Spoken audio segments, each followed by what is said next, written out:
Good afternoon all. Thank you so much. आप Sunday के दिन 4 बजे टाइम निकाल करके ये टॉपिक से रिलेटेड इंफॉर्मेशन लेने के लिए आज यहाँ पर सब लोग हैं। I will thank upfront the GBO team to allowing me to arrange this session. And I would just like to say that I am working as a financial consultant since more than 10 years, and starting with life insurance, and then I started with health insurance and mutual fund investments, PMS, etc. And finally, the journey is so far very good, so far so good. And all of a sudden आज हम लोग इस situation में हैं, critical situation में हैं, जहाँ पर everybody is in the lockdown situation, pandemic situation है, और हेल्थ इंश्योरेंस से रिलेटेड बहुत सारे लोगों के मन में क्वेरीज है, डाउट्स है, क्वेश्चन है। हॉस्पिटल में अलग अलग तरीके के खर्चे लग रहे हैं। तो वी डिसाइडेड कि किस तरीके से हम लोगों को अवेयर करें, एजुकेट करें कि किस तरीके से आपका हेल्थ इंश्योरेंस होना चाहिए, क्या पॉइंट्स आपको ध्यान में देने हैं, किस चीज़ों का ध्यान रखें, कौन से खर्चे मिल रहे हैं, नहीं मिल रहे हैं। ऐसा बहुत कंफ्यूजन था, क्योंकि हमने देखा है पिछले 3 महीनों में 90,000 से लेकर 15 लाख 16 लाख तक के खर्चे जा रहे हैं। तो एज अ एडवाइजर हमने डिसाइड किया कि एक काम करते हैं, बिकॉज वेरी इंपॉर्टेंट है नॉलेज और अंडरस्टैंडिंग, क्योंकि लोगों को किसी बहुत सारी चीज़ों की जो है नॉलेज नहीं है, इंफॉर्मेशन नहीं है, अवेयरनेस नहीं है। तो we decided to start this awareness campaign. And आज फॉर्चुनेटली ये सेकेंड या थर्ड सेशन हम ले रहे हैं with respect to this topic. And छोटा इंट्रोडक्शन करूंगा मंगेश सावंत सर का, जो मेरे गुरु हैं, मेरे मेंटर हैं, और पिछले 4-5 सालों से मैं इनके टच में हूँ। एंड जब से इनके टच में आया हूँ, तब से बहुत डीप नॉलेज मुझे मिली है, बहुत इंसाइट्स के बारे में पता चला है। 20 सालों से सर जो है इंश्योरेंस इंडस्ट्री से जुड़े हुए हैं as a development officer in New India Insurance company, और बारीकियों से बहुत वाकिफ है। जो 20 साल में ट्रांजिशन हुआ है इंश्योरेंस इंडस्ट्री में, चाहे वो लाइफ इंश्योरेंस हो, चाहे वो हेल्थ इंश्योरेंस हो, तो इन या इवन जनरल इंश्योरेंस हो, तो बहुत ट्रांजिशन, बहुत बदलाव हुए हैं। हर 5-7 साल में कुछ ना कुछ चेंजेस आते रहते हैं। तो इन चेंजेस के बारे में बहुत अच्छी से जानते हैं सर, और आज मैंने इनको भी इनवाइट किया हुआ है सो दैट ये हमें गाइड कर सकते हैं कि इस करंट सिचुएशन में और आने वाले समय में हमें कैसे काम करना है, क्या करना है, किस चीज़ों का ध्यान रखना है। तो let us not waste too much of time, and I will start my presentation. तो आज हम इकट्ठा हुए हैं इस टॉपिक को समझने के लिए, about insights of a mediclaim policy. Mediclaim policy में हमें किन किन चीज़ों का ध्यान रखना है, क्या क्या पॉइंट्स है, इसके बारे में आज हम समझते हैं। तो first question is what is insurance. Insurance क्या होता है दोस्तों? सर, इंश्योरेंस ये होता है कि एक अरेंजमेंट होता है, एक प्रावधान होता है बाय कंपनी और बाय गवर्नमेंट, जो हमें एक गारंटी देती है कंपेंसेशन की for some specified loss, damage, illness और डेथ, जिसके बदले हमें कुछ प्रीमियम पे करना पड़ता है कंपनी को। ठीक है, जैसे मान लीजिए कि कोई फैक्ट्री है, शॉप है, दुकान है, इंडस्ट्री है, वहाँ पे किसी तरीके की लॉस हो गई, कुछ डैमेज हो गया, तो उसकी भरपाई जो है वो हमारी इंश्योरेंस कंपनी करती है। या अगर हम ह्यूमन की बात करें, तो हमारे ह्यूमन बॉडी में कई तरीके के इलनेसेस होती हैं, डिजीज होती है, और कई बार डेथ भी होती है। तो इलनेस और डिजीज को हम क्योर करने के लिए कई बार हॉस्पिटल में ट्रीटमेंट लेते हैं, तो उनके उस हॉस्पिटलाइजेशन के दौरान जो खर्चा होता है, वो खर्चा हमें कंपनी प्रोवाइड करती है। और अगर डेथ होती है तो लाइफ इंश्योरेंस प्रोडक्ट में हमें डेथ कवर भी मिलता है, which is we call it the insurance. तो इंश्योरेंस जो होता है वो कितने टाइप का होता है?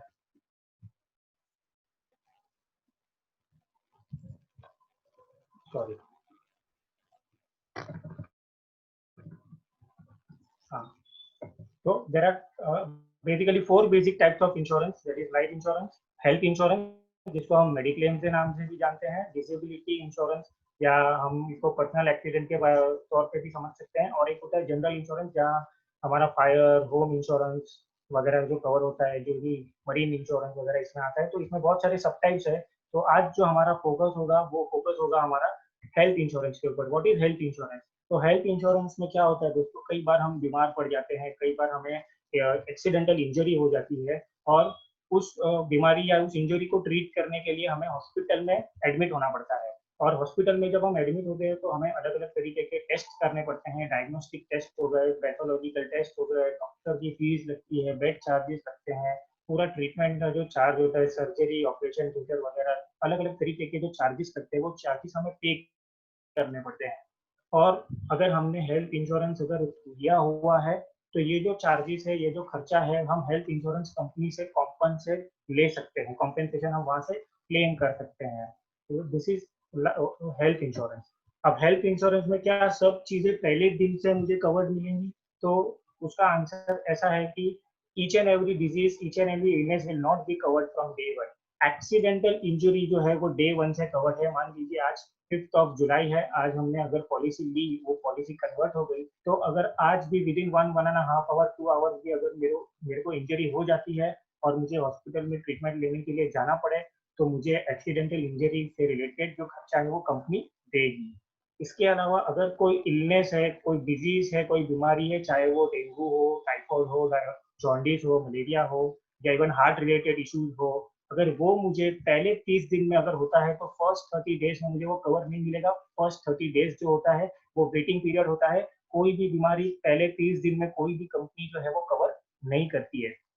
अब इसको एग्जाम्पल के तौर पे मैं एक्सप्लेन करता हूँ। मान लीजिए आज 5 जुलाई है, 5 जुलाई को हमने पॉलिसी ली, तो 3 अगस्त को as per number of days 3 अगस्त को 30 डेज का जो वेटिंग पीरियड है वो कंप्लीट होता है। और मान लीजिए हम 4 अगस्त को हॉस्पिटल में एडमिट होते हैं, हॉस्पिटल में डॉक्टर हमें पूछता है कि कब से आपको तकलीफ है, और हमने कह दिया सर ये कल परसों से मुझे तकलीफ है, तो the date of inception of the disease is falling within the 30 days.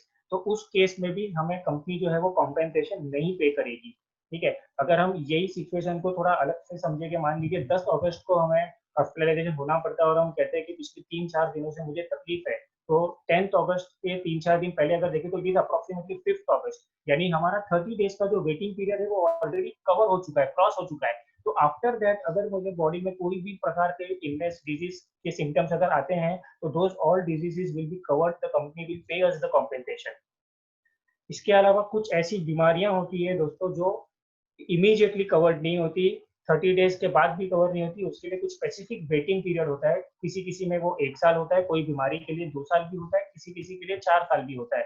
तो कुछ ऐसे स्पेसिफिक डिजीज है जो हम नेक्स्ट स्लाइड में देखेंगे, जो इनिशियली जो 2 साल के लिए कवर नहीं होती या 4 साल के लिए कवर नहीं होती। एंड एक फोर्थ कैटेगरी होती है जिसको हम कहते हैं प्री एग्जिस्टिंग डिजीज, पीईडी, यानी कि पॉलिसी लेने से पहले अगर मुझे ऑलरेडी कोई बीमारी, कोई डिजीज, कोई इलनेस वगैरह है, तो जब हम कंपनी को उसको डिक्लेयर करते हैं तो कंपनी उसको पीईडी करके, प्री एग्जिस्टिंग डिजीज करके उसको एंडोर्स करती है। और वो बीमारी से रिलेटेड अगर मेरा कोई हॉस्पिटलाइजेशन होता है तो उसके लिए वेटिंग पीरियड होता है 1 ईयर, 3 ईयर, 4 ईयर। इसके भी अलग अलग कंपनी में अलग अलग तरीके के डेफिनेशन है। कोई कंपनी 3 साल बाद कवर करती है, कोई 4 साल बाद करती है। और कुछ कंपनियों के पास एक बहुत बड़ा एक एडिशनल बेनिफिट है, वो आपको बाय बैक पीईडी करके एक बेनिफिट ऑफर करती है। यानी अगर आपका 4 साल का वेटिंग पीरियड है या 3 साल का वेटिंग पीरियड है, आपने एडिशनल प्रीमियम भर के आप उसको रिड्यूस कर सकते हो अप टू 1 ईयर। तो इस तरीके के भी फीचर जो है वो मेडिकल इंश्योरेंस में अवेलेबल है।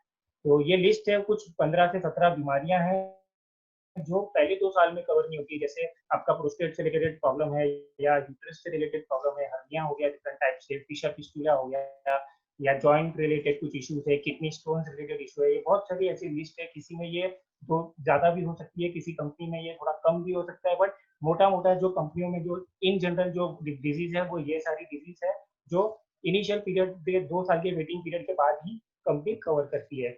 इसके अलावा जब हम हॉस्पिटलाइज होते हैं तो बहुत जरूरी है कि हॉस्पिटलाइजेशन जो है वो 24 आवर्स से ज्यादा हो, तो ही मेडिकल इंश्योरेंस में, हेल्थ इंश्योरेंस में हमें ये कवर जो खर्चा होगा वो पे करके मिलेगा। अगर 24 आवर्स से लेस है तो उसको कंसिडर नहीं किया जाता है। And second point, very important point है कि admission in the hospital has to be advised by a certified medical practitioner, यानी आपको किसी डॉक्टर ने एडवाइस किया, रिकमेंड किया कि आपको इसका ट्रीटमेंट हॉस्पिटल में एडमिट होना है। ऐसा नहीं है कि मुझे अगर आज बुखार आ गया और मैं उठ के सीधा हॉस्पिटल में चले जाऊंगा एडमिट होने के लिए, तो उससे रिलेटेड मुझे खर्चा मिल जाता। तो इट शुड बी रिकमेंडेड कि बाबा आपकी ट्रीटमेंट घर पे नहीं हो सकती, आपकी ट्रीटमेंट लोकल जो क्लिनिक है वहाँ नहीं हो सकती, आपको हॉस्पिटल में एडमिट करना पड़ेगा जहाँ एडवांस टेक्नोलॉजी और बाकी सारे फीचर्स अवेलेबल होते हैं, तो ही आपका जो ट्रीटमेंट है वो ठीक से होगा। तो ये दो इंपॉर्टेंट पॉइंट है जो हमें समझना है।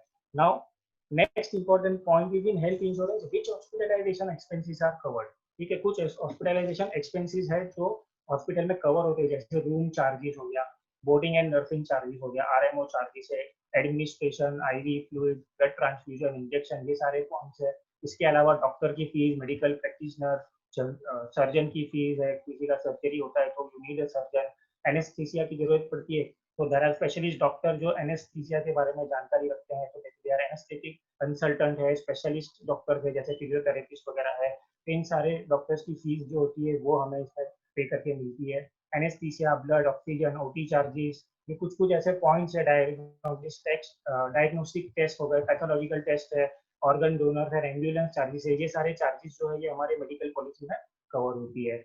अब यहाँ पे मैंने एक छोटा सा एग्जांपल लिया हुआ है, जो खर्चे हैं वो किस हिसाब से हमें मिलते हैं। तो ये किसी पर्टिकुलर पॉलिसी वर्डिंग का एक मैंने स्नैपशॉट लिया हुआ है, जिसमें क्या लिखा हुआ है देखिए कि रूम चार्जेस है, नर्सिंग चार्जेस है, आरएमओ चार्जेस है, ये सारे चार्जेस आपको 25% ऑफ द सम इंश्योर्ड आपको कवर करके मिलेगी। यानी मान लीजिए कि आपकी अगर 3 लाख की पॉलिसी है, तो 3 लाख की पॉलिसी में 25% इज अप्रोक्सीमेटली 75,000 रुपीज। तो 75,000 तक आपको इस ये सारे कैटेगरी के जो चार्जेस है वो कवर करके मिलेंगे।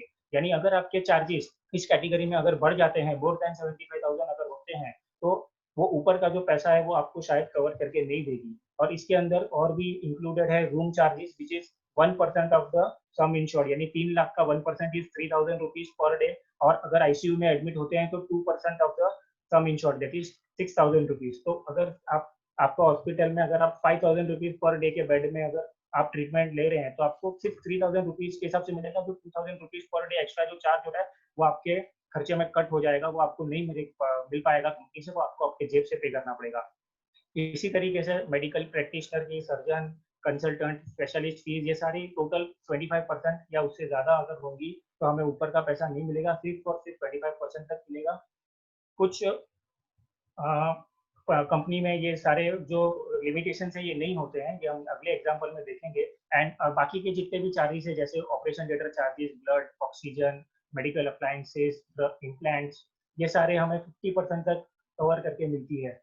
और यहाँ पे आप देखें एम्बुलेंस चार्जेस भी है, उसके भी एक लिमिटेशन दी हुई है, कुछ 1% पर हॉस्पिटलाइज है ना, maximum 2,000 rupees. And day care procedures में यहाँ पे लिस्ट में दिया होता है कि हमारे जिस जो कंपनी का प्रोडक्ट है उसमें कितने डे केयर प्रोसीजर्स कवर्ड है। जैसे यहाँ पे दिया है 140 डे केयर प्रोसीजर्स कवर्ड है। डे केयर प्रोसीजर वो चीजें होती है जिसमें आपको 24 घंटा हॉस्पिटल में एडमिट होने की जरूरत नहीं है। जैसे किडनी का लेजर ऑपरेशन होता है किडनी स्टोन निकालने के लिए, या कोई छोटी मोटी गांठ होती है जिसको 1 या 2 घंटे की सर्जरी में हम उसको ट्रीटमेंट कर सकते हैं। तो जहाँ पे प्रॉपर हॉस्पिटलाइजेशन करने की जरूरत नहीं है, आप डे केयर सेंटर में जा सकते हैं, अपना ट्रीटमेंट करा सकते हैं, और उस खर्चे का भी हमें कॉम्पेंसेशन मिल सकता है। ये एक दूसरा एग्जाम्पल है जहाँ पे आप देखेंगे तो जो रूम रेंट है वो करीबन सिंगल स्टैंडर्ड एसी रूम है, कोई कैपिंग नहीं है।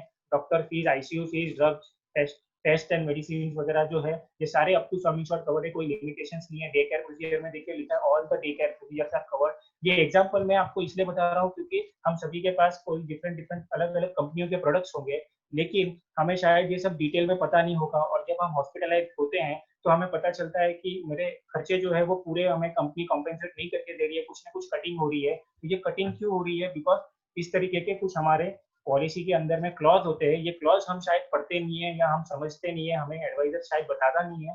जो भी रीजन हो सकता है इसके वजह से कटिंग होती है, तो ये चीजें हमें समझना बहुत जरूरी है। Now what are the different consumables and non payable items, जैसे कि कॉटन, बैंडेजेस, रेजर, ब्लेड, आज के डेट में ग्लव्स, मास्क, पीपीई की ऐसी लिस्ट बहुत लंबी है। ये हंड्रेड्स एंड हंड्रेड्स की ऐसी लिस्ट है जो कंपनी जो है वो पे नहीं करती इसके लिए। तो ये अप्रोक्सीमेटली 5 to 10% या कभी कभी 15-20% भी हो जाता है अमाउंट, वॉट एवर आपका जो खर्चा होता है बिल का, उसमें ये अप्रोक्सीमेटली इतना जो पैसा होता है ये कहीं ना कहीं डिडक्शन में चला जाता है। आई एम नॉट सेइंग कि ये एवरी टाइम एवरी कंपनी में एवरी ऑर्गेनाइजेशन में होगा, लेकिन कुछ कुछ सिचुएशन में इस तरीके के जो खर्चे हैं वो नहीं मिलेंगे। अगर हम देखें आज के सिचुएशन में तो ग्लव्स का यूज बहुत ज्यादा हो रहा है, मास्क, पीपीई किट का यूज हो रहा है because of the covid situation. And because of that जो पेशेंट है उसके जो खर्चे हैं वो unnecessarily because of all this things बढ़ रहे हैं, और कंपनी जो है वो एक लिमिट से ज्यादा उसको कवर नहीं कर पा रही है।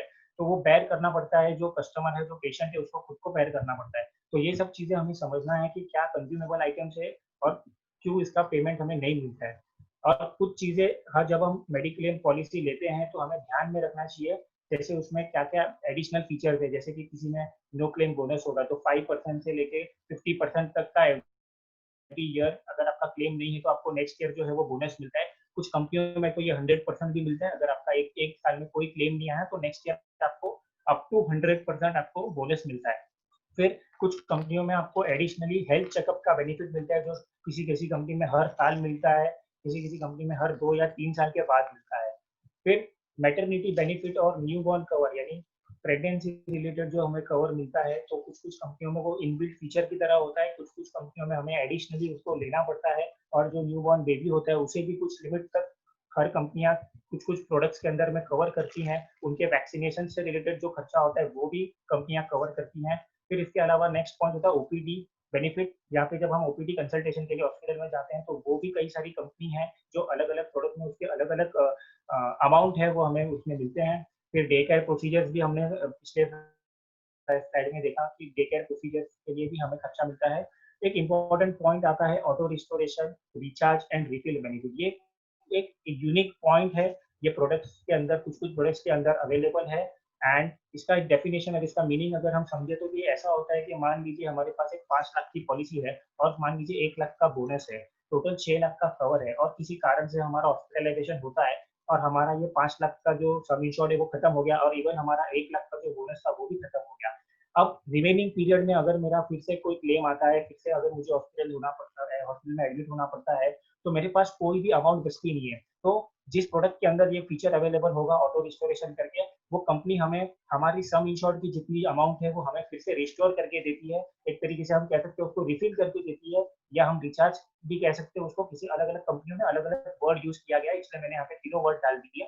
तो वो अमाउंट 5 लाख रुपीज का मुझे रिस्टोर करके दिया जाएगा, यानी कि अगर आने वाले दिनों में जब तक मेरी पॉलिसी रिन्यू नहीं होती, अगर उस दौरान अगर मेरा कोई खर्चा हो जाता है, मुझे कोई फिर से हॉस्पिटल में एडमिट होना पड़ता है, तो मुझे अगेन 5 लाख तक का जो कवर है वो मुझे कंपनी अवेलेबल करके देती है। फिर नेक्स्ट पॉइंट हमें जो समझना है that is TPA, that is third party administrator. बहुत सारी कंपनियां ऐसी होती हैं जो खुद क्लेम सेटल नहीं करती है, वो किसी थर्ड पार्टी को हायर करती है। वो थर्ड पार्टी कंपनी जो होती है वो सारे क्लेम्स को एनालाइज करती है, उसका कैलकुलेशन करती है, और वो कंपनी को इन्फॉर्म करती है कि ये पर्टिकुलर केस में आपको इतना पैसा देना है, and then the company will pay. तो कई बार जब ये टीपीए इन्वॉल्व होता है तो हमें थोड़ी और मेहनत करनी पड़ती है, बिकॉज हमें कंपनी के साथ भी कोऑर्डिनेट करना पड़ता है, हमें टीपीए के साथ भी कोऑर्डिनेट करना पड़ता है। कई बार क्वेरी रेज हुई तो हमें हॉस्पिटल के साथ भी कोऑर्डिनेट करना पड़ता है। और कुछ कंपनियां ऐसी होती है जिनका टीपीए वो खुद है, इन हाउस है, उनको कहीं पे और किसी थर्ड कंपनी के पास जाने की जरूरत नहीं है, सारे के सारे जो प्रोसेसेस है वो कंपनी खुद मैनेज करती है। तो ये भी बहुत इंपॉर्टेंट पॉइंट है कि अगर हमारे पास कोई ऐसी कंपनी का प्रोडक्ट है जहाँ पे कोई थर्ड पार्टी इन्वॉल्व नहीं है, जो कंपनी है वो खुद एज अ टीपीए काम कर रही है, तो हमारा जो क्लेम सेटलमेंट का जो प्रोसेस है वो बहुत ही स्मूथली हो जाता है।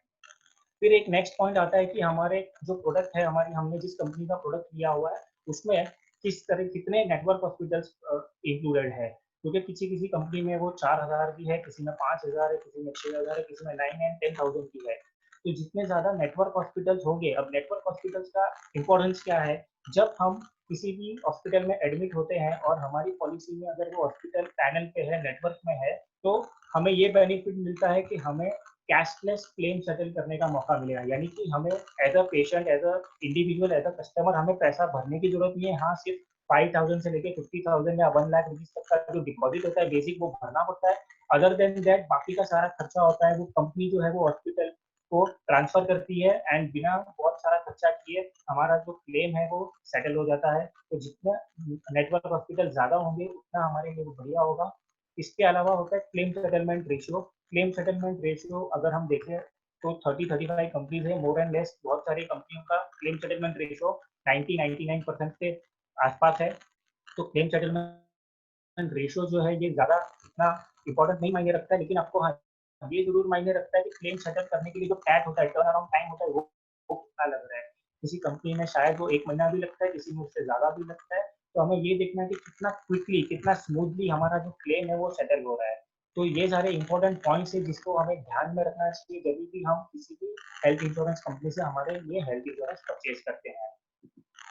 Now what is cashless claim settlement and what is reimbursement. Cashless के बारे में मैंने थोड़ी देर पहले बताया कि अगर किसी हॉस्पिटल का किसी इंश्योरेंस कंपनी के साथ में टाई अप है, वो पैनल पे है, तो जो हॉस्पिटल होता है, जो कंपनी होती है, उनके बीच में एक एग्रीमेंट किया जाता है कि अगर हमारा पेशेंट अगर आपके हॉस्पिटल में ट्रीटमेंट लेने आता है तो आप उससे चार्ज मत कीजिए, आप सिर्फ डिपॉजिट लीजिए, आपका जो भी कोटेशन है, जो भी एक्सपेंसेस है, आप हमें भेज दीजिए, कंपनी जो है वो उसको एनालाइज कर देगी और within 2 hours to 4 hours, अलग अलग कंपनी में अलग अलग टाइम लगता है, लेकिन with in 2 to 4 hours 6 hours अलग अलग कंपनी में जो है ये सेटल हो जाता है एंड हमारा ट्रीटमेंट जो है वो इमीडिएट बेसिस पे हम स्टार्ट कर सकते हैं विदाउट वेस्टिंग टाइम। लेकिन क्या हेल्थ इंश्योरेंस कंपनी में टाई अप होगा हॉस्पिटल के साथ तो ही हमारा क्लेम सेटल होगा? तो ऐसी बात बिल्कुल भी नहीं है। हम किसी भी हॉस्पिटल में चले जाए, अगर वो पैनल पे नहीं भी है, अगर वो कंपनी के पैनल पे नहीं भी है, तभी भी हम वहाँ पे ट्रीटमेंट ले सकते हैं। लेकिन फर्क सिर्फ इतना होगा कि पहले जो भी ट्रीटमेंट हमारा होगा उसका जो खर्चा होगा वो हमें पे करना पड़ेगा हॉस्पिटल में, वहाँ से सारे बिल्स हमें मिलेंगे, सारे रिपोर्ट्स हमें मिलेंगे, वो सारा हमें प्रॉपरली जो है क्लेम फॉर्म भरने के साथ हमें कंपनी में सबमिट करना पड़ेगा, जो भी फॉर्मेलिटीज होगी उसको फुलफिल करनी पड़ेगी। और जब हमारा जो फाइल है वो कंपनी में सबमिट हो जाएगा, कंपनी उसको असेस करेगी, अगर कोई क्वेरी आएगी तो क्वेरी हमें आपको हमसे कम्युनिकेट किया जाएगा और हमें उसको सेटल करना है। एंड एज एंड वेन जैसे ही हमारा सारा क्वेश्चन, सारा क्वेरी सॉल्व हो गया, कंपनी विद इन से 20 डेज से लेकर 30 डेज में कई बार कंपनियां अपने क्लेम को सेटल करती हैं, कई बार ये बहुत कम समय भी लगता है, 7 डेज से 15 डेज में भी क्लेम सेटल होते हैं रिएम्बर्समेंट बेसिस पे भी। तो ये दो तरीके हैं जैसे हम हमारे जो खर्चे हैं हॉस्पिटल के वो हम क्लेम कर सकते हैं। Now what is top up plan? तो टॉप अप प्लान की अगर बात करें तो it is simple regular health insurance जो होता है उसी तरीके से ये टॉप अप इंश्योरेंस होता है, जहाँ पे हॉस्पिटलाइजेशन का जो कॉस्ट है, एक हमारा थ्रेशोल्ड लिमिट क्रॉस करने के बाद अगर खर्चा होता है और हमने टॉप अप प्लान लिया हुआ है तो हमें वो खर्चा जो है मिलेगा। ये थ्रेशोल्ड लिमिट क्या होता है इसको मैं थोड़ा सा एग्जांपल के तौर पे एक्सप्लेन करता हूँ। इसको कई कंपनियों में एज अ डिडक्टिबल भी कहते हैं, कई कंपनियों में इसको डिफाइंड लिमिट की तरह भी यूज किया जाता है। तो मैंने यहाँ पे एक एग्जांपल दिया हुआ है। ये एग्जांपल है जिसमें किसी पेशेंट का बेस पॉलिसी है 5 लाख रुपीज का, उसका टोटल एक्सपेंस हुआ है मान लीजिए 7,48,593, मैंने रैंडम अमाउंट दिया हुआ है। और मान लीजिए उसके खर्चों में कुछ डिडक्शन होता है, जैसे मैंने आपको थोड़ी देर पहले बताया कि कुछ डिडक्शन होते हैं, तो मैंने एक सिंपल कैलकुलेशन के लिए इसको 10% एज्यूम किया है। ये हर बार 10% नहीं होगा, कई बार ये सिर्फ 1 और 2% भी होगा, कई बार 5% भी होगा, और अनफॉर्चुनेटली आज के सिचुएशन में ये 15-20% भी हो रहा है, जिससे कि ज्यादा जा रहा है। तो मैंने सिंपल कैलकुलेशन के लिए यहाँ पे 10% जो है ये एज्यूम किया है। तो मान लीजिए 74,859 रुपीज हमें नहीं मिलेगा, यानी एडमिसिबल क्लेम कितना होगा मेरा 6,73,734। तो मेरा पॉलिसी तो है 5 लाख का है और मैं एज्यूम कर रहा हूँ कि मेरी पॉलिसी में कोई भी बोनस नहीं है। तो क्लेम मेरा कंपनी कितना सेटल करेगी? 5 लाख रुपीज सेटल करेगी, यानी ऊपर का जो 1,73,000 है ये मुझे अपने जेब से भरना पड़ेगा, along with whatever expenses have been deducted 74,859 हमें बैक करना पड़ेगा। लेकिन मान लीजिए हमारे पास एक टॉपअप पॉलिसी भी है और टॉपअप पॉलिसी का सम इंश्योर्ड है 10 लाख रुपीज और उसका हमने threshold limit, defined limit set करके रखा है 5 लाख रुपीज। ये जो डिफाइंड लिमिट होती है या थ्रेशोल्ड लिमिट होती है ना, ये हमें हमारे बेस पॉलिसी की तरह ही रखना पड़ता है, ताकि अगर वो बेस पॉलिसी के ऊपर अगर खर्चा जाएगा तो टॉप अप पॉलिसी से हम उसको क्लेम करेंगे, तो ये यूजुअली अमाउंट जो है ये सेव रहती है। तो हमारा एडमिसिबल क्लेम अगर एग्जांपल में देखें तो 6,73,734 है, तो बेस पॉलिसी से कितना क्लेम सेटल हुआ? 5 लाख रुपीज। तो जो टॉप अप पॉलिसी है ये ऊपर का 1,73,000 रुपीज हमें सेटल करके दे देगी, यानी मेरा पूरा क्लेम जो है 6,73,734 रुपीज का सेटल हो जाएगा। और इस तरीके से हमारा टॉप अप प्लान वर्कआउट करता है। टॉप अप प्लान की अगर हम बात करें तो टॉप अप प्लान का जो लायबिलिटी है ये डिफाइंड लिमिट के बाद शुरू होता है, इसीलिए इस कैटेगरी के जितने भी प्लान है, टॉप अप हो गया या सुपर टॉप अप हो गया, इनके जो प्रीमियम रेट्स होते हैं ये बहुत कम होते हैं, बहुत ही नॉमिनल कॉस्ट में आप अपने एग्जिस्टिंग इंश्योरेंस कवर को बढ़ा सकते हैं। कई बार बिकॉज ऑफ टूडेज सिचुएशन हमारे पास अगर ये 5 लाख की जो पॉलिसी है इसको अगर मुझे 10 लाख 20 लाख करना है तो मे भी पॉसिबल आज के सिचुएशन में हमारे पास वो अरेंजमेंट नहीं होगा। लेकिन as as current situation demand कर रही है कि हमारा जो खर्चा है वो कई बार 2 लाख 3 लाख से फुलफिल नहीं होता, 5 लाख 10 लाख तक भी जा सकता है। और अगर फैमिली फ्लोटर है, 2 एडल्ट और 2 बच्चे, हस्बैंड वाइफ और 2 बच्चे अगर कवर्ड है, तो एक ही बंदे का अगर खर्चा 5 लाख के आसपास हो जाएगा तो बाकी के फैमिली मेंबर्स के लिए कोई कवर बचेगा नहीं। तो इसीलिए ये एक रिकमेंडेड प्रोडक्ट है जिसमें हम अपना कवर को अच्छे तरीके से एनहांस कर सकते हैं, सो दैट आने वाले पीरियड में अगर कोई खर्चा होता है तो हमें टॉप अप पॉलिसी से कवर करके मिल सकता है।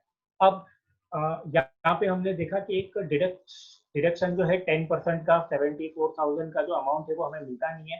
तो कंपनीज के पास में, बहुत सारी कंपनीज के पास में कुछ यूनिक प्रोडक्ट्स अवेलेबल है। उस यूनिक प्रोडक्ट्स में हम किस तरीके से यूज कर सकते हैं हमारे खर्चों को कम करने के लिए। तो एक ऐसा यूनिक प्रोडक्ट है जिसको हम हॉस्पिटल कैश बेनिफिट की तरह जानते हैं। अभी हॉस्पिटल कैश बेनिफिट क्या होता है?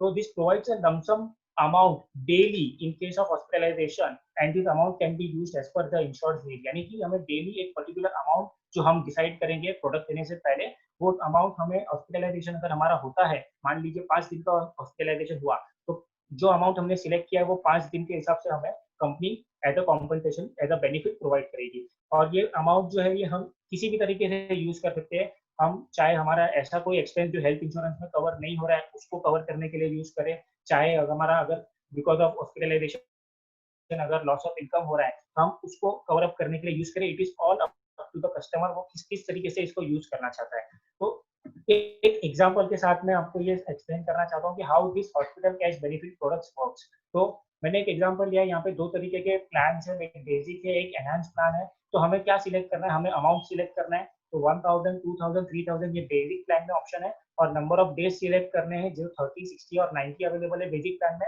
और सेम अगर आप देखें एनहांस प्लान में तो 3, 4 एंड 5000 की अमाउंट अवेलेबल है, और नंबर ऑफ डेज की बात करें तो 90, 120 या 180 डेज अवेलेबल है। तो एक एग्जांपल मैंने यहाँ पे आपको एक्सप्लेन करने के लिए लिया है। यहाँ पे मान लीजिए एक पेशेंट है जो इलनेस के लिए हॉस्पिटल में एडमिट हुआ है, उसने डेली बेनिफिट अमाउंट जो है वो 3000 सिलेक्ट किया हुआ था, और नंबर ऑफ डेज उसने 30 सिलेक्ट किया हुआ था।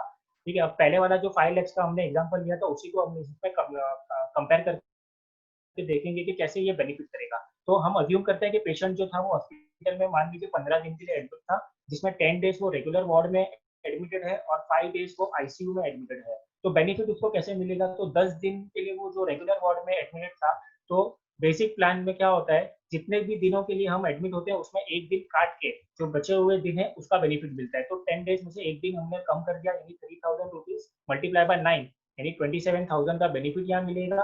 और 5 दिन जो आईसीयू में एडमिट थे उसमें डबल, यानी 3000 का डबल 6000 इंटू 5 डेज, यानी 30,000 रुपीज जो है वो हमें बेनिफिट मिलेगा। यानी टोटल बेनिफिट जो है ये हमारा हो जाएगा 57,000 रुपीज। तो अगर हम देखें यहाँ पे जो कटिंग हो रहा था ये कहीं ना कहीं हम इसको कवर अप कर सकते हैं। 100% तो इस प्रोडक्ट इस पर्टिकुलर कॉम्बिनेशन में कवर नहीं हो रहा है, लेकिन मैंने एक और एग्जांपल लिया है कि मान लीजिए यहाँ पे इसने डेली बेनिफिट अमाउंट 5000 का लेके रखा है, और नंबर ऑफ डेज हमने देखा था उसमें मिनिमम 90 डेज अवेलेबल था। तो सेम हमने अज्यूम किया कि 15 डेज के लिए वो एडमिट है, 10 रेगुलर डेज और 5 आईसीयू में। तो जब एनहांस प्लान में हम प्रोडक्ट पॉलिसी लेते हैं तो हमारे पास पूरा का पूरा 10 डेज का बेनिफिट हमें मिलता है, कोई भी नंबर ऑफ डेज कम नहीं होते। तो 5000 इंटू 10 दैट इज 50,000, और आईसीयू में हमें डबल बेनिफिट मिलता है, 200% मिलता है। तो 5000 into 2 10,000 rupees for 5 days is 50,000। तो अप्रोक्सीमेटली 1 लाख रुपीज का जो बेनिफिट है ये हमें मिलता है। तो अगर हम देखेंगे तो हमारा यहाँ पे जो एक्सपेंस हुआ था ये हम यहाँ पे कवर कर सकते हैं। अब ये बेसिक प्लान और एनहांस प्लान, ये ऑब्वियसली दो डिफरेंट ऑप्शंस अवेलेबल है। तो डेफिनेटली जो प्रीमियम होगा ये इसमें डेफिनेटली फर्क पड़ेगा, बट एज एंड व्हेन हम जिस तरीके का हमारी रिक्वायरमेंट और नीड के हिसाब से प्रोडक्ट लेंगे तो डेफिनेटली हमें जो प्रीमियम है उसके हिसाब से भरना पड़ेगा। और एक दूसरा एग्जांपल भी मैंने यहाँ पे लिया है। मान लीजिए जो पेशेंट एडमिट हुआ था वो एक्सीडेंटल इंजरी के कारण एडमिट हुआ है। सेम 3000 रुपीज का उसने अमाउंट लिया, नंबर ऑफ डेज उसके 30 है, सेम 15 डेज का मैंने एग्जांपल दिया है। तो एक्सीडेंट के कारण अगर कोई पेशेंट एडमिट होता है तो कंपनी जो है वो उसको एक एडिशनल बेनिफिट देती है कि उसको वो 1.5 यानी 150% उसको कवर करके देती है, यानी 3000 रुपीज का 150% यानी 4500 फॉर 9 डेज। तो 40,500 उसको बेनिफिट मिल जाएगा। आईसीयू में अगेन 200% है, यानी 2 टाइम्स ऑफ द अमाउंट 3000, तो उसका 30,000 का बेनिफिट मिल जाएगा, यानी टोटल जो बेनिफिट है वो 70,500 के करीब का कवर हो जाएगा। और मैंने सेम एग्जांपल 5000 के लिए भी लिया है। तो यहाँ पे आप देखेंगे तो टोटल बेनिफिट जो है ये ऑलमोस्ट 1 लाख से ऊपर उसको बेनिफिट मिलेगा। तो ये डिफरेंट डिफरेंट तरीके के जो प्रोडक्ट्स है, जिसमें बेसिक प्लान भी अवेलेबल है, जिसमें एडवांस प्लान अवेलेबल है। तो इसमें प्रीमियम का जो डिफरेंस है वो डेफिनेटली होगा, बट बेनिफिट जो है उसमें अकॉर्डिंगली उसमें एडिशनल बेनिफिट्स मिलते हैं। तो ये हमें देखना है कि इस तरीके के प्रोडक्ट्स अगर मार्केट में अवेलेबल है तो हमें अपने एडवाइजर से इसके बारे में बात करनी चाहिए, जानना चाहिए, समझना चाहिए। बिकॉज हम लोगों ने हिस्ट्री देखी है कि एक समय ऐसा था कि जब हम लोग प्रोडक्ट लेते थे तो बहुत ज़्यादा डिटेल में हम एडवाइजर से बात नहीं करते थे। हम बस वो बोलता था ठीक है 2 लाख की पॉलिसी ले लो, 3 लाख की पॉलिसी ले लो, इतना प्रीमियम आता है। लेकिन आज जो है वो समय चेंज हो रहा है, हमें समझना जरूरी है कि हमारे लिए कौन सा प्रोडक्ट, कितना अमाउंट का प्रोडक्ट लेना बहुत इंपॉर्टेंट है, कितना कवर मुझे मिल रहा है, कितना बेनिफिट मुझे मिल रहा है। तो एक सर्वे हुआ था पिछले 2 साल पहले, जिसमें ये एक पॉइंट सामने आया था कि एक इंडिविजुअल के लिए कितना इंश्योरेंस जो है वो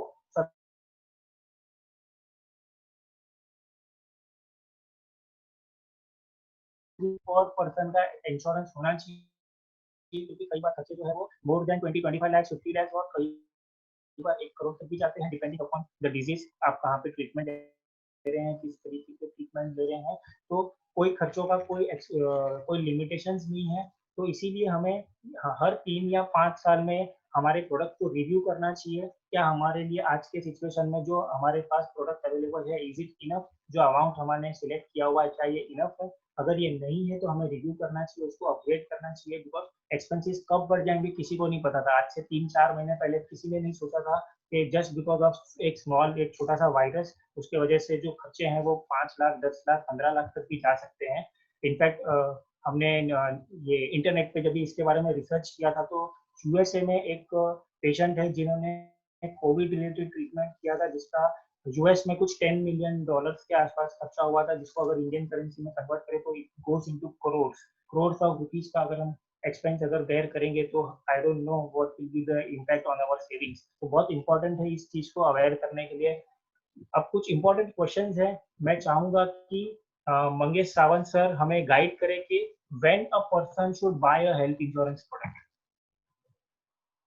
मंगेश सर, बिकॉज मैं मंगेश सर से इसलिए रिक्वेस्ट कर रहा हूँ because Mangesh sir is a industry expert. उन्होंने पिछले 20 साल में इंडस्ट्री में क्या क्या ट्रांजेक्शन हुए हैं, क्या बारीकियां हुई है। कई बार हम लोग डिले करते हैं कि नहीं नहीं आज तो हम फिट एंड फाइन है, आज हमें प्रोडक्ट नहीं लेना चाहिए। लेकिन हम सर से जानेंगे कि किस तरीके से सर ने देखा है 20 सालों में क्या जर्नी रही है उनकी, और क्यों उन्हें कैसे उनका एक एक्सपीरियंस रहा है, हम उनसे शेयर करना, हम उनसे जानना चाहेंगे। Mangesh sir. Yeah, good evening, friends. Thank you, Rushabh and the Jain organization for inviting me for these sessions. Yes, दोस्तों, मुझे याद है कि इंडिया में पहली बार हेल्थ इंश्योरेंस जब इंट्रोड्यूस हुआ था वो 1987 में। New India Insurance is the leading company who had been introduce this health insurance in India. उस जमाने में मैक्सिमम सम इंश्योर्ड जो था वो मिनिमम सम इंश्योर्ड था 5,000 और मैक्सिमम सम इंश्योर्ड जो था वो था 50,000 रुपीज तक होता था। उसके बाद जैसे जैसे उसमें रिव्यू होते गए तो सम इंश्योर्ड की व्याख्या बदलती गई और आज हम ये स्टेज पे पहुंचे हैं कि इंडिया में हमें एज ऑन टुडे जो सम इंश्योर्ड मिल रहा है मैक्सिमम वो 1 करोड़ तक का है। सो इतने हिसाब से ये बदलाव आया है। दूसरा, अगर हम बात करें कि द रिव्यू में द एक्सपेंसेस बढ़ने की जो ग्रोथ है, या मैं ये कहूंगा कि speed of the increase of the cost of the medical treatment, it has been increasing by approximately 18% to 22%। So जो चीज हमने आज 100 रुपए में ली है, 100 रुपए जिसके लिए मेडिकल के लिए अगर 1 लाख रुपए खर्चा हो रहा है, सो नेक्स्ट ईयर उसमें जो खर्चा है वही ट्रीटमेंट वही हॉस्पिटल में उसी टाइप का ट्रीटमेंट कर के लिए हमें 1,20,000, 1,18,000 से लेके 1,22,000 रुपए तक का खर्चा आ सकता है दोस्तों। सो ये सब ध्यान में देखकर हमारे लिए इम्पोर्टेंट है कि हेल्थ इंश्योरेंस, अभी ऋषभ जी ने बताया, बहुत अच्छी तरीके से उन्होंने हमें समझाया है। सो अलग अलग हेल्थ इंश्योरेंस की क्या जरूरत है। बहुत बार हमें लोग कहते हैं कि यार मुझे हेल्थ इंश्योरेंस कब लेना चाहिए, ये कॉमन सवाल होता है। सो हम लोगों को करते हैं कि जैसे आपके बर्थ होता है तभी से आपको हेल्थ इंश्योरेंस होना जरूरी है। क्योंकि क्या होता है कि बहुत बार जब हम यंग जनरेशन होता है तो यंग जनरेशन ये सोचती है कि मैं अभी यंग हूँ यार, मुझे किसी भी तरह की बीमारी नहीं होगी और मुझे as on today health insurance की जरूरत है नहीं। लेकिन ऐसा होता नहीं दोस्तों, कि हमने बहुत बार देखा है कि हेल्थ इंश्योरेंस जो है हमें जो लगता है वो कौन सी भी समय में लगता है, कौन सी टाइम नहीं है उसके लिए, या उसको कोई एज नहीं है। तो मैं ऑलवेज कहता हूँ कि जैसे कि अगर किसी बच्चे का बर्थ होता है तो जल्द से जल्द आप उस बच्चे को आपके साथ, आपकी अगर हेल्थ इंश्योरेंस है तो उसमें ऐड कीजिएगा। तो ये इम्पोर्टेंट है right from the day one. अगर हो सके तो हम बच्चे को हमारे हेल्थ इंश्योरेंस में ऐड करना जरूरी है दोस्तों। तो when should I by health insurance?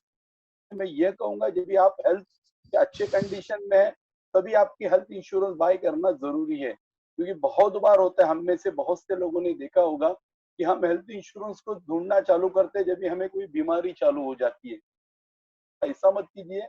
आपको हेल्थ इंश्योरेंस ऐसे समय में लेना है जब भी आपकी हेल्थ अच्छी हो, you are in a very good health condition, तो तभी आपका हेल्थ इंश्योरेंस लेना जरूरी है। क्योंकि अगर आज ऋषभ जी ने आपको हमें अच्छी तरह से समझाया, इंश्योरेंस पॉलिसी में बहुत से इफ्स एंड बट्स होते हैं। कोई बीमारी या 2 साल के बाद है, पॉलिसी लेने की पहली बीमारी है, वो कोई पॉलिसी में 1 साल के बाद कवर्ड है, कोई में 3 साल के बाद कवर्ड है, कोई में 4 साल के बाद कवर्ड है। तो वो सिचुएशन में हमें हेल्थ इंश्योरेंस जो है, जब भी आप हेल्थ कंडीशंस में है, you are in a very good health condition, तभी हमें हेल्थ इंश्योरेंस लेना जरूरी है। ये मेरा कहना है। बहुत से लोगों से जब डिस्कस करते हैं, हमारे पास जितने भी क्लाइंट आते हैं बहुत बार हमें बताते हैं कि हमें डायबिटीज है, हमें अभी ब्लड प्रेशर हुआ है, क्या मुझे हेल्थ इंश्योरेंस मिलेगा क्या? डेफिनेटली हम उनको हेल्थ इंश्योरेंस देते हैं, लेकिन कोई ना कोई इफ्स एंड बट्स लगा के उनके लिए देते हैं। तो आपकी जब भी हेल्थ अच्छी होगी तभी आपको हेल्थ इंश्योरेंस लेना जरूरी है। यस ऋषभ, और कुछ बताना है या आपको कुछ ऐड करना है? Sir, what precaution should be taken while buying an health insurance? Yes yes yes, ये सबसे इम्पोर्टेंट है दोस्तों कि ऋषभ जी ने इसके पहले भी आपको 2-3 एक स्लाइड बताया जिसमें आपको ये बताया गया है कि आपके पॉलिसी में हेल्थ चेकअप होना चाहिए, आपके पॉलिसी में नो क्लेम बोनस होना चाहिए।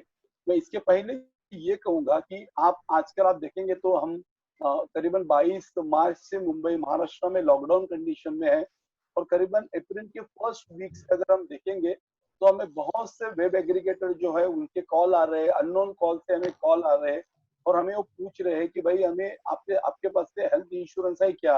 हम आपको हेल्थ इंश्योरेंस देना चाहते हैं, ऑनलाइन आपको हेल्थ इंश्योरेंस हम ऑफर कर सकते हैं, फलाना फला अमाउंट में आपको ये हेल्थ इंश्योरेंस मिल जाएगा। तो दोस्तों, एक सबसे बड़ी इंपॉर्टेंट चीज है, आपको हेल्थ इंश्योरेंस लेते समय आप उसके टर्म्स एंड कंडीशन प्रॉपरली जान लीजिए, उसमें क्या क्या, क्योंकि इंश्योरेंस लैंग्वेज है, अभी किसी ने चैट में अच्छी तरह से कहा, it is a insurance contract, yes it is insurance contract है। और कॉन्ट्रैक्ट्स में बहुत से ऐसे वर्ड्स होते हैं जो उसकी मीनिंग सिर्फ और सिर्फ इंश्योरेंस वाला समझ सकता है या लॉयर समझ सकता है। तो आपको ये ध्यान दीजिएगा, इंश्योरेंस प्रोडक्ट कभी घाई में मत लीजिए, थोड़ा सा स्टडी करके लीजिए। और मैं रिकमेंड करूंगा कि हेल्थ इंश्योरेंस, क्या कोई भी किसी भी इंश्योरेंस, चाहे लाइफ इंश्योरेंस हो, चाहे हेल्थ इंश्योरेंस हो, चाहे फायर इंश्योरेंस हो, चाहे मोटर इंश्योरेंस हो, आप सिर्फ और सिर्फ एडवाइजर के जरिए लीजिए दोस्तों। इसका रीजन ये है कि एडवाइजर हमें, एक ही एडवाइजर हमारे हर एक प्रॉब्लम्स के लिए सोल्यूशन लेके आता है, हमारे लिए एक वन पॉइंट कॉन्टैक्ट होता है। अगर हम वो ऑनलाइन परचेस करते हो तो दोस्तों हमें कुछ भी रिक्वायरमेंट हो, हमें टोल फ्री नंबर पे फोन करना पड़ता है, और हर वक्त टोल फ्री नंबर पे हमें हर नया आदमी मिलता है। वो नए आदमी को हमें हर वक्त समझाना पड़ता है कि मैंने पहले आदमी के साथ क्या बात की है और मुझे अभी क्या चाहिए। तो इसके लिए आपको ध्यान दीजिएगा, इंश्योरेंस कोई लाइफ इंश्योरेंस हो या हेल्थ इंश्योरेंस हो, फायर इंश्योरेंस हो, आपको सिर्फ और सिर्फ एडवाइजर से लीजिए।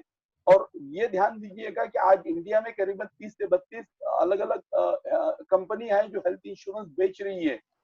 वो हेल्थ इंश्योरेंस ढूंढने के बजाय मेरी एडवाइस ये रहेगी कि आप हेल्थ इंश्योरेंस एडवाइजर जो जहाँ पे अटैच है, अगर वो आपको अच्छा प्रोडक्ट दे रहा है तो उनसे लीजिए।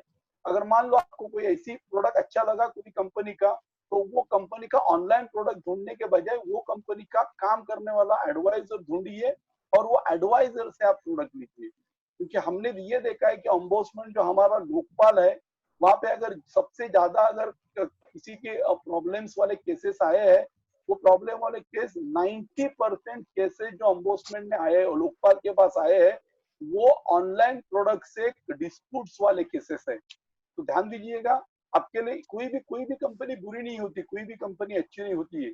इंपॉर्टेंट ये है कि आपको सर्विस प्रोवाइडर है, वो सर्विस प्रोवाइडर कितना ढंग का हो, वो क्या काम करता है, वो किस हिसाब से नॉलेज रखता है, और उसको ध्यान में देखकर, क्योंकि आज जिस हिसाब से ऋषभ ने आपको ये चीजें बताई, ऋषभ को पिछले 2.5 से 3 साल से जानता हूँ, और जिस हिसाब से उसने लाइफ में अपने ग्रो किया है एज अ टीचर प्रोफेशन से वो बिलोंग करता है, और वो जिस हिसाब से आपको ये प्रोडक्ट की बारकाई है उसने समझाई है, और मुझे गारंटी है कि ऋषभ डेफिनेटली अच्छी तरीके से आपको ये प्रोडक्ट समझा पाएगा। तो ये एडवाइजर ढूंढिए और एडवाइजर के थ्रू आप ले लीजिएगा। दूसरा आप ये दीजिए कि आप जो प्रोडक्ट परचेस कर रहे हो वो प्रोडक्ट में कितने कैशलेस हॉस्पिटल आपके पैनल पे कंपनी के, तो वो इम्पोर्टेंट है। वो प्रोडक्ट कितने है वो दीजिए। दूसरी किसी भी कोई भी कंपनी बुरी या अच्छी नहीं होती दोस्तों, मैंने बहुत बार कहा है। तो आप एडवाइजर ढूंढिए और ढूंढते समय ये कि कौन से कितने हॉस्पिटल पैनल पे है और उसके पॉलिसी में क्या बारकाई है, कितना हेल्थ चेकअप का एक्सपेंसेस मिलता है, क्या हमें क्यूमुलेटिव बोनस मिलता है क्या, उसके बाद क्या क्या एड ऑन कवर दिए गए हैं। वो एड ऑन कवर को ध्यान में रखकर दोस्तों आप पॉलिसी परचेज कीजिएगा। और ये देखिए कि हॉस्पिटल का जो जिस इंश्योरेंस कंपनी से आप प्रोडक्ट परचेज कर रहे हैं उसके हॉस्पिटल का नेटवर्क कितना है। आज मुंबई जैसे सिटी में देखेंगे तो अगर बहुत बार ना जो नेटवर्क जो हॉस्पिटल कोई कोई कंपनी का 120 140 हॉस्पिटल पैनल पे होता है, तो किसी किसी कंपनी के 350 से 400 हॉस्पिटल भी पैनल पे होते हैं। तो वो जान लीजिए कि आपके एरिया में, आप जिस यहाँ एरिया में रहते हो उसके आजू बाजू में कौन सा हॉस्पिटल अच्छा हॉस्पिटल है, क्या वो किसी कंपनी के पैनल पे है क्या, वो सब देख कर ही आप हेल्थ इंश्योरेंस परचेज करना इंपॉर्टेंट है। ओके दोस्तों, तो ये ध्यान दीजिएगा। इंश्योरेंस कंपनी इंपॉर्टेंट नहीं है, इंपॉर्टेंट है आपका एडवाइजर। और ऋषभ मुझे अच्छी तरह से पता है कि ऋषभ डेफिनेटली अच्छी तरह से आपको हेल्प करेगा। ऋषभ ये म्यूचुअल फंड का भी अच्छी तरह से काम करता है, लाइफ इंश्योरेंस का भी वो काम अच्छी तरह से करता है और हेल्थ इंश्योरेंस का भी काम अच्छी तरह से करता है। उनसे मुलाकात होती है बहुत से सेमिनार में, तो उससे हमने बहुत बार उससे इंटरेक्शंस किया हुआ है। तो आपको अगर Rishabh, over to you. Yes yes sir, thank you so much sir. एक इम्पोर्टेंट पॉइंट आपको यहाँ पे बताना चाहूँगा। आज ही कंपनी के तरफ से हमें एक इंफॉर्मेशन पास ऑन हुई है कि जो वेटिंग पीरियड हमने बताया था 30 डेज का रहता है कुछ कुछ डिजीज के लिए, लेकिन स्पेशली फॉर कोविड वो वेटिंग पीरियड जो है वो 15 डेज का कर दिया गया है। मंगेश सर ने आज कुछ समय पहले ही ये सब डेटा हमारे साथ शेयर किया हुआ है। And at the same time ये एक एडिशनल बेनिफिट भी है जो नो क्लेम बोनस है। यूजुअली जब क्लेम आता है ना तो नो क्लेम बोनस जो है वो रिड्यूस हो जाता है, लेकिन अगर कोविड रिलेटेड कोई क्लेम आता है तो जो नो क्लेम बोनस होगा वो रिड्यूस नहीं होगा। इस तरीके का जो है ये कुछ कंपनियों ने एक एडिशनल फीचर, एक एडिशनल बेनिफिट तरीके से कस्टमर्स को देना शुरू किया है। तो ये इंफॉर्मेशन अभी अभी जो आई हुई है, तो I am very glad to inform all of you कि ये दो इंपॉर्टेंट चीजें हैं जिसको हम जिसका बेनिफिट हम ले सकते हैं अगर हमारे पास हेल्थ इंश्योरेंस नहीं है। So we can definitely take and we can reduce the waiting period of 30 days to 15 days. And obviously अगर मेरे पास existing plan है तो जो भी मेरा बोनस होगा वो इम्पैक्ट नहीं करेगा अगली बार रिन्यू करने के समय पे, क्योंकि कंपनियों ने ये एक एडिशनल बेनिफिट पास ऑन किया है कस्टमर्स को। यस कौशिक भाई, अगर कोई क्वेश्चंस होंगे we can definitely take some questions. हाँ, members If you have any unmute question, करके अगर कुछ पूछना चाहें तो पूछ सकते हैं। yes, you can also put the questions in the chat. We can definitely answer your questions from there also.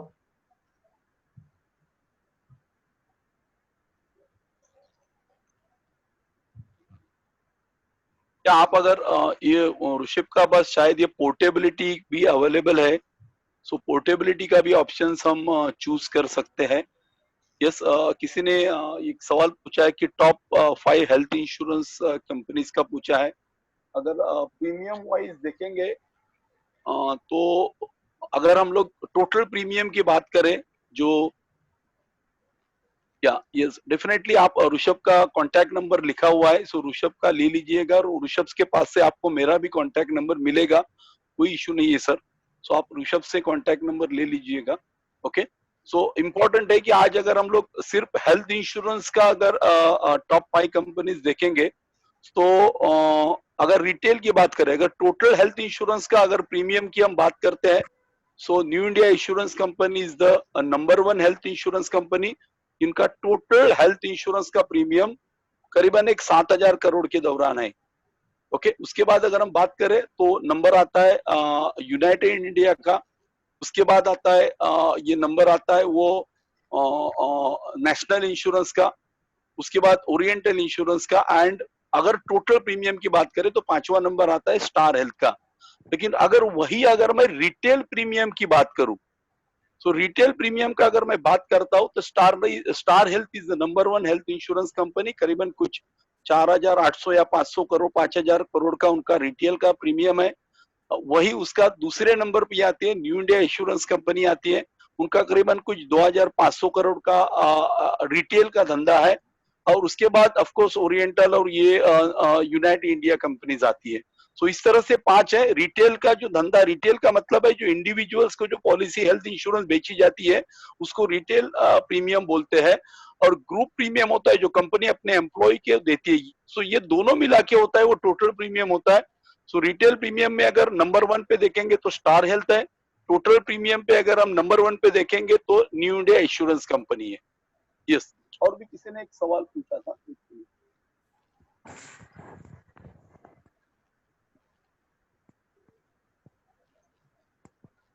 या तो इस तरह से उन्होंने सवाल है, तो मेरा नंबर मिल जाएगा आपको सब ऋषभ के पास से। I have no objection, Rishabh से ले लीजिएगा। Yes yes we will do that surely.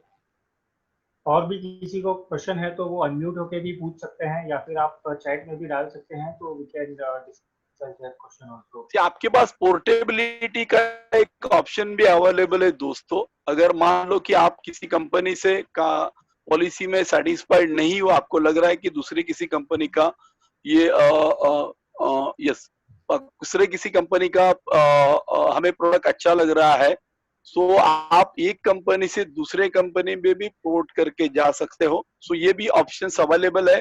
सो आप कंपनी का प्रोडक्ट देखकर या आपके कंडीशन देखकर आप उस हिसाब से ये पोर्ट कर सकते हो। मिस्टर विमल शाह जी ने कुछ पूछना चाहिए, बोलिए विमल जी। या किसी ने एक सवाल पूछा है। विमल शाह जी ने हैंड रेज किया है, आई थिंक उनको अनम्यूट करना पड़ेगा। Top insurance company for a claim settlement without को पेमेंट एंड डिडक्शंस। दोस्तों कोई भी अगर हम देखेंगे ना तो मार्केट में हर एक कंपनी के पॉलिसी में कुछ ना कुछ इप्स एंड बट्स है। ओके, और जो इन्होंने कहा है ऋषभ जी ने कि नॉन पेएबल और कंज्यूमेबल की जो लिस्ट है ये IRDA ने रेडी की हुई है। सो IRDA का जो कंडीशंस है वो जितने भी कंपनियां पॉलिसी बेच रहे हैं उनके साथ ये कंडीशन बाय डिफॉल्ट अटैच होके आती है। सो 100% क्लेम सेटलमेंट बहुत रेयरली होता है। ओके, अगर हम देखेंगे तो अदरवाइज अगर क्लेम सेटलमेंट में देखेंगे तो जैसा ऋषभ ने राइटली कहा था कि करीबन 2% से लेके 10% तक की डिडक्शन हो सकती है, depend on the hospital in which you admit, what is your policy conditions, क्या पॉलिसी है उसके ऊपर भी डिपेंड्स हो सकता है। सो मैं ऐसा स्पेसिफिकली नहीं कह पाऊंगा कि किसका, क्योंकि आज अगर देखेंगे कि अगर आज देखेंगे तो IRDA किसी भी तरह से क्लेम सेटलमेंट वाइज कंपनियों का डेटा नहीं पब्लिश करती है, क्योंकि इस क्लेम सेटलमेंट के अलग अलग क्राइटेरिया है। ये क्लेम सेटलमेंट का जो आप क्राइटेरिया पूछ रहे हो वो लाइफ इंश्योरेंस कंपनीज में होता है जो IRDA कंपाइल करके देती है। यहाँ पे इस तरह का कोई स्पेसिफिक कंपाइल डेटा नहीं होता है। ओके, आज मार्केट में देखेंगे ना 30 से 32 अलग अलग कंपनीज है दोस्तों। सो और मैंने पहले भी कहा है कि नो कंपनी इज गुड और बैड, कोई भी कंपनी अच्छी या बुरी नहीं होती है। सो आप ऐसा मत सोचिए कि ये कंपनी अच्छी है दूसरी कंपनी कैसी है। सो ऑलवेज आप ध्यान दीजिएगा कि आपको एडवाइजर ढूंढना है, और आपको मान लो कि आपको लगता है कि एक कंपनी के टर्म्स एंड कंडीशन अच्छे है ही नहीं, सो आप वहां से पोर्ट करके दूसरे कंपनी में भी जा सकते हो, वो आपके लिए ये रहेगा। तो आज हम किसी कंपनी का प्रोडक्ट के बेसिस में शायद ऋषभ ने ये सब समझाया नहीं है आपको ओवरऑल जो जनरल कंडीशंस है वो ऋषभ ने यहाँ पे बताया। हमने किसी भी तरह का किसी कंपनी का प्रोडक्ट सेल करने के हिसाब से ये बताया नहीं है। कुछ 2-3 स्पेशल प्रोडक्ट है जो ऋषभ ने यहाँ पे बताया है। सो हो सकता है कि वो अलग अलग कंपनी में हो सकते हैं, सभी कंपनी में ये प्रोडक्ट अवेलेबल नहीं होंगे। सो जैसा हॉस्पिटल कैश जैसा प्रोडक्ट हमारे न्यू इंडिया इंश्योरेंस में नहीं अवेलेबल है। हाँ, लेकिन हमारे न्यू इंडिया में टॉप अप प्रोडक्ट भी अवेलेबल है, बेसिक प्लान अवेलेबल है। सो अलग अलग कंपनी में एडवाइजर काम करते हैं तो उनको अलग अलग प्रोडक्ट को वो उसी हिसाब से वो आपको बता के नॉलेज देने की कोशिश करते हैं। सो मैं किसी एक कंपनी के बारे में नहीं बता पाऊंगा क्योंकि कोई भी कंपनी अच्छी या बुरी नहीं होती है। और अगर मान लो किसी कंपनी का हमें एक्सपीरियंस अच्छा नहीं है, सो हम रिन्यूअल के समय में उसको पोर्ट करके एक कंपनी से दूसरे कंपनी में जा सकते हैं। यस,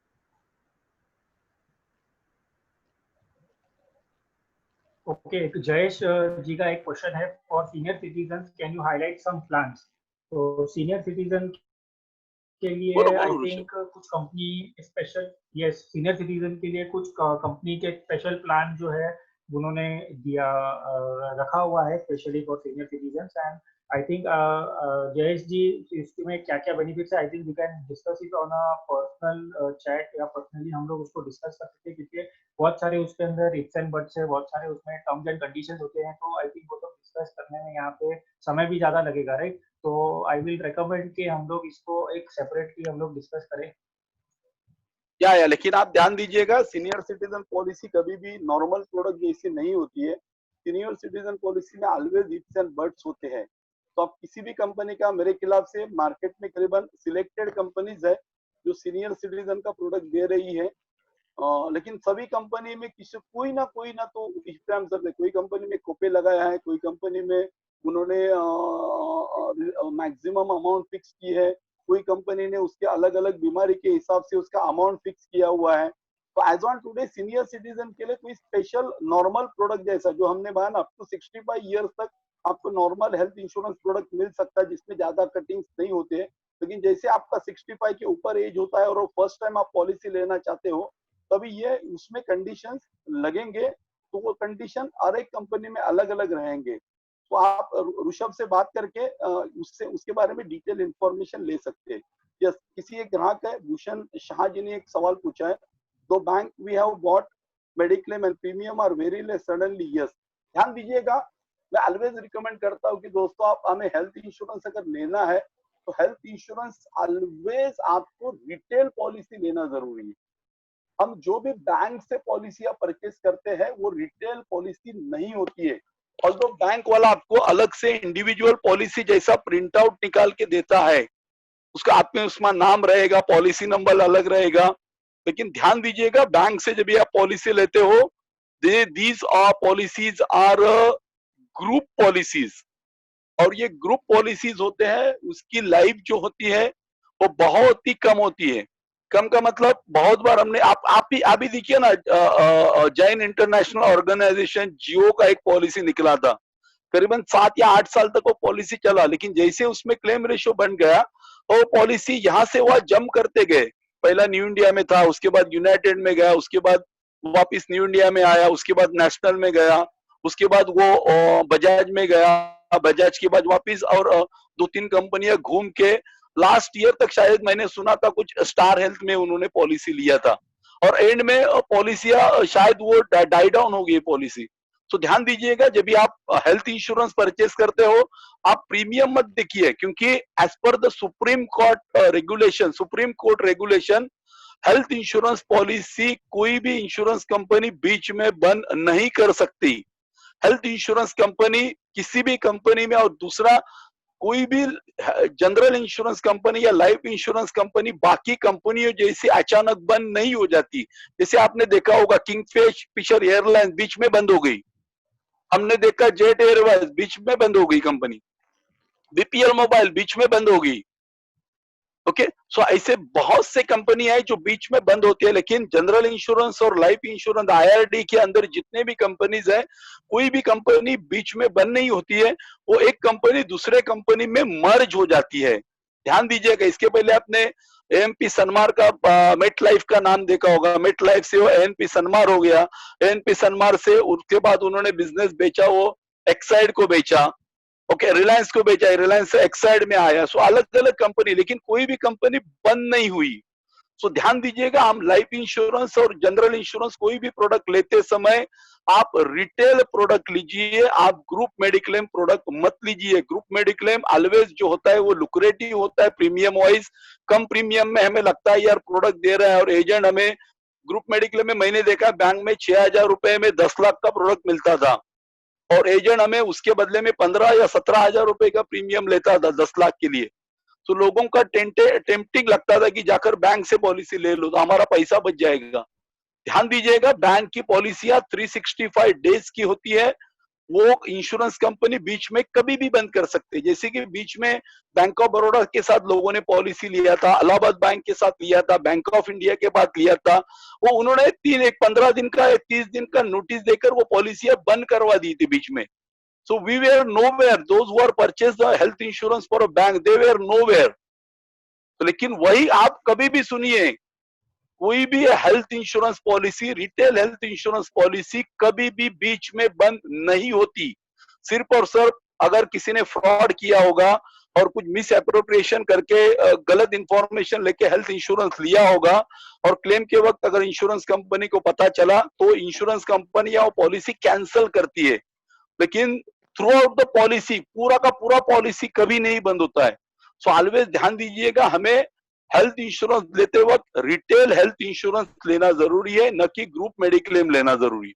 आपके कंपनी ने अगर ग्रुप मेडिक्लेम लिया होगा दैट इज गुड, लेकिन आपको अलग से आपका खुद का रिटेल पॉलिसी होना जरूरी है। यस, किसी ने लाइफ इंश्योरेंस का कुछ सवाल पूछा है, जरा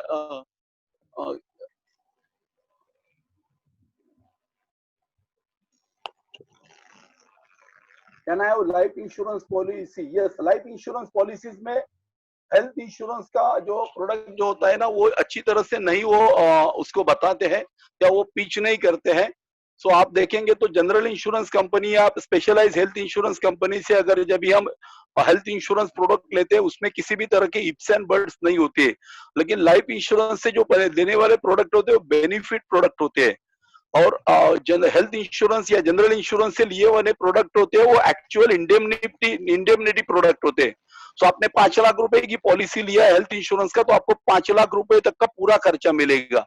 ओके, लेकिन अगर वही लाइफ इंश्योरेंस से हमने, जैसे कि LIC की जीवन आरोग्य पॉलिसी है, तो उसमें अलग अलग प्रोविजन है। सो मैं ये LIC की जीवन आरोग्य पॉलिसी भी बहुत ही अच्छी है, लेकिन लाइफ हेल्थ इंश्योरेंस को वो पर्याय नहीं है, ऑप्शन नहीं है कि हेल्थ इंश्योरेंस न लेके मैं LIC की जीवन आरोग्य ले, मैं ऐसा रिकमेंड नहीं करता। हाँ, आपको एडिशनल पॉलिसी करके LIC की जीवन आरोग्य पॉलिसी लेना जरूरी है। अगर आपके पास एडिशनल इनकम है तो, या एडिशनल आप अमाउंट स्पेयर कर सकते हैं तो LIC की जो जीवन या किसी भी कोई कंपनी अगर जीवन आरोग्य जैसा कोई प्रोडक्ट लाइफ इंश्योरेंस कंपनी देते हैं, सो लेने में कोई भी हर्ज नहीं, वो बेनिफिट प्रोडक्ट है। और जो हेल्थ इंश्योरेंस या जनरल इंश्योरेंस से आप जो हेल्थ इंश्योरेंस लेते हो वो एक्चुअल इंडेमनिटी प्रोडक्ट है। ये दोनों उसके अलग अलग उसको डेफिनेशन है, सो वो समझिए। ओके, और किसी ने शायद एक और सवाल पूछा है। हाँ सर, एक क्वेश्चन है, can be group group insurance still lowest premium floater policy, why can not other insurance gives? आप देखिए, जियो ने लोएस्ट प्रीमियम में पॉलिसी दिया हुआ है, लेकिन जियो की पॉलिसी के आप जाकर कंडीशन देखिए, उसमें PD होगा तो कुछ 10% या 20% कोपे लगाया हुआ है। मैं किसी भी ऑर्गेनाइजेशन को ये नहीं कह रहा हूँ कि उसकी पॉलिसी गलत है, मेरा कोई भी इंटेंशन नहीं है किसी भी प्रोडक्ट के बारे में गलत इंफॉर्मेशन देना। मैं आपको यही कहना चाहता हूँ कि आपके पास रिटेल पॉलिसी होना जरूरी है, और एडिशनल अगर आप चाहते हो तो ग्रुप पॉलिसी ले सकते हो, आपको लेना है तो। जियो की भी पॉलिसी बुरी नहीं है, लेकिन उसमें क्लेम सेटलमेंट की कंडीशंस देखिए। आपको 10 पूरा क्लेम नहीं मिलता, आपको 10% 20% कोपे है। उसके बाद आप देखेंगे उसका अलग अलग है, अभी मुझे टोटल ये अंडरस्टैंड है ही नहीं। सो मेरे पास वो टोटल टर्म्स एंड कंडीशन मेरे सामने है ही नहीं। अगर वो मुझे होते तो शायद मैं आपको जियो के और नॉर्मल प्रोडक्ट के बारे में इंफॉर्मेशन आपको दे पाता था, लेकिन जो मेरे पास इंफॉर्मेशन आई थी वो इसी हिसाब से थे। बीच में जियो की प्रोडक्ट जो कंपनी ने बंद किया था या उन्होंने हायर प्रीमियम करके किया था, तो तभी उन्होंने ऑफर भी किया था कि अगर, जैसे कि मैंने सुना है कि स्टार हेल्थ ने जब भी लिया था तो लोगों को उन्होंने ऑफर किया था, आपको अगर स्टार हेल्थ से जियो से निकल के आप डायरेक्ट भी आना है तो हम आपको कंटिन्यूटी बेनिफिट के साथ प्रोडक्ट दे सकते हैं। सो ऐसा सुना था। सो इस तरह से वो जियो के प्रोडक्ट में बहुत कंपनी में ऐसा हुआ है। सो रिक्वेस्ट करता हूं, मैं किसी ऑर्गेनाइजेशन को ब्लेम नहीं करता हूं, मेरा कोई इंटेंशन है ही नहीं। अगर मैंने कुछ गलती से कहा होगा तो प्लीज उसको आप अलग तरीके से लीजिए। सो मुझे कोई ऑर्गेनाइजेशन को ब्लेम नहीं करना है, लेकिन ये जो ग्रुप पॉलिसी होती है वो ग्रुप पॉलिसी अपने जगह पे है और इंडिविजुअल पॉलिसी अपने जगह पे है। सो ये ध्यान दीजिएगा। ग्रुप पॉलिसी में हर साल प्रीमियम बढ़ता है, कम होता है, लेकिन इंडिविजुअल पॉलिसी में 5 साल में 2 बार प्रीमियम में चेंजेस आते हैं।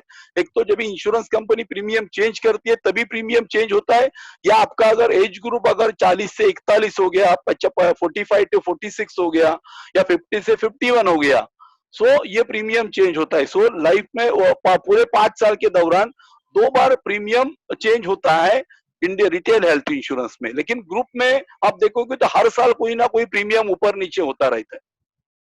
यस, और किसी को सवाल है तो पूछ सकते हैं। सर एक क्वेश्चन है, यस, if कोविड we में are in a cash, group policy, हाँ sir, if we are in a group policy, can we port our policy to other company? Group policy से Group आपको दूसरे mediclaim का policy. नहीं, group policy आपको दूसरे company में पोर्ट नहीं होती है। अगर ग्रुप पॉलिसी आपको अगर रिटेल में कन्वर्ट करनी है तो उसी कंपनी में जाइए और उसी कंपनी को आप रिक्वेस्ट कीजिए कि भाई ये रिन्यूअल के समय पे मैं इंडिविजुअल पॉलिसी लेना चाहता हूँ, if they permit you to give a retail policy, तो वही कंपनी में आपको रिटेल पॉलिसी मिलेगी। दूसरे किसी अलग कंपनी में आपको ग्रुप पॉलीक्लेम से कंटिन्यूटी बेनिफिट के साथ प्रोडक्ट नहीं मिलेगा। हाँ, आप ग्रुप मेडिक्लेम से दूसरे कंपनी में पॉलिसी ले सकते हो, लेकिन वहां पे वो फ्रेश पॉलिसी हो जाएगा। कंटिन्यूटी बेनिफिट के लिए आपको उसी कंपनी में जाकर वो उसी बहुत बार उसी ब्रांच से, जिस ब्रांच से वो ग्रुप पॉलिसी इशू की है, सो रिन्यूअल के समय they may allowed you to take a separate retail policy और in the same branch. So ये हो सकता है। या किसी ने कोविड के बारे में सवाल पूछा है, जरा ऋषभ पढ़ोगे? For COVID is cashless policy is applicable, यानी कोविड में कैशलेस क्लेम एप्लीकेबल होगा कि नहीं होगा? Yes yes yes, Covid policy में कैशलेस एप्लीकेबल है। 30 डेज के बाद कैशलेस एप्लीकेबल कोविड की। अगर आप जब भी फर्स्ट टाइम पॉलिसी लेते हो तो 30 डेज के बाद कोविड का क्लेम मिलता है। ओके, अभी कोविड स्पेसिफिक भी पॉलिसी आ रही, शायद 10 या 11 तारीख से कोविड स्पेसिफिक पॉलिसी आएंगी, जिसमें कोविड के रिलेटेड हॉस्पिटलाइजेशन कवर्ड होगा 3 महीने के लिए, 6 महीने के लिए, 9 महीने के लिए। उसका अलग अलग प्रीमियम होगा। शायद अभी ऋषभ ने भी कहा कि अभी अलग अलग कंपनी अपने अपने हिसाब से कस्टमर को बेनिफिट देने के लिए वो ये कर रही है कि रिटेल का जो कोविड का अगर हम देखेंगे तो 30 दिन के बाद बीमारियां कवर्ड होती है। सो कोविड की बीमारी शायद स्टार हेल्थ 15 दिन के बाद कवर करने वाला है। अभी ऋषभ जिस हिसाब से इंफॉर्मेशन दे रहा था ना, उससे मुझे पता चला कि वो 15 दिन के बाद कि कोविड के रिलेटेड बीमारी कवर कर रहे हैं। लेकिन बाकी जितनी भी कंपनियां मार्केट में है जिसमें कोविड स्पेसिफिक पॉलिसी छोड़ के बाकी जो भी हेल्थ इंश्योरेंस है उसमें 30 डेज के बाद डिसीज कवर्ड है। Because Covid is a viral infection, it is covered after a 30 days from the date of inception of the policy, and the disease commencement of the disease has to be also from after the 30 days. शायद ऋषभ ने एक example में ये सब चीजें बताई है। या ऋषभ और किसी ने एक सवाल पूछा है? हाँ, so retail policy is portable and group policy is not portable. Yes, Bhushan ji, yes. बोलो ऋषभ, बोलो। राइट, नहीं सर, आपने जो पोर्टेबिलिटी का जो आंसर किया उससे रिलेटेड एक एडिशनल क्वेश्चन था, तो भूषण जी को यही था कि ग्रुप पॉलिसी जो है वो पोर्टेबल नहीं हो सकती है, रिटेन पॉलिसी पोर्टेबल हो सकती है। करेक्ट भूषण जी। तो any more questions? Members, any more questions please?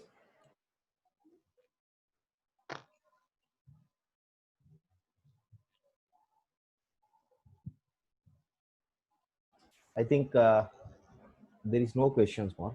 So can we conclude?